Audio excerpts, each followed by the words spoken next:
ግን ልማት ለምን ተካሄደ የሚል ተቃውሞ በጣም ነውር ነው።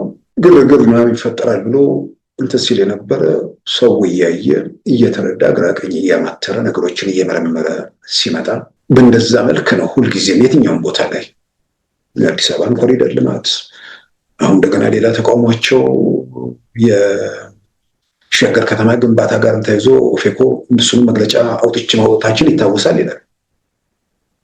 ሰዎች የሚፈናቀሉ ሰዎች እንትን የሚሉ ሰዎች ሜዳ ላይ እንዳይቀሩ መብታቸው እንዳይገፈፍ እንዳይገደብ እሱን ጥሪ ማድረግ ነው። ግን ልማት ለምን ተካሄደ የሚል ተቃውሞ በጣም ነውር ነው። ፕሮጀክቱን ለማስጀመር ባለፈው 1 ዓመት ከፍተኛ ዝግጅት ስናደርግ ቆይተናል። ከነዚህ ውስጥ ትልቁ አውሮፕላን ማረፊያው በሚገነባበት ቦታ ላይ ይኖሩ የነበሩትን አርሶ አደሮች ወደ ሌላ ቦታ ማስፈር ነበር።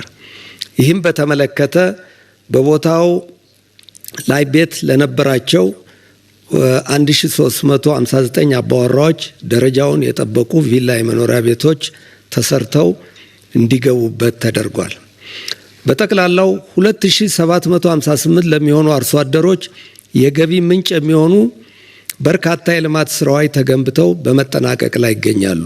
ይህም ዘመናዊ የግብርና ምርቶች ማምረቻና ማቀነባበሪያ፣ ለኪራይ አገልግሎት የሚውሉ ህንፃዎች፣ የመስኖ ልማቶች፣ የኮንስትራክሽን መሳሪያዎች፣ ለትራንስፖርት ንግድ አገልግሎት የሚውሉ መኪናዎች፣ የንብ ማር ማምረቻ ፋሲሊቲዎችን ያካትታል።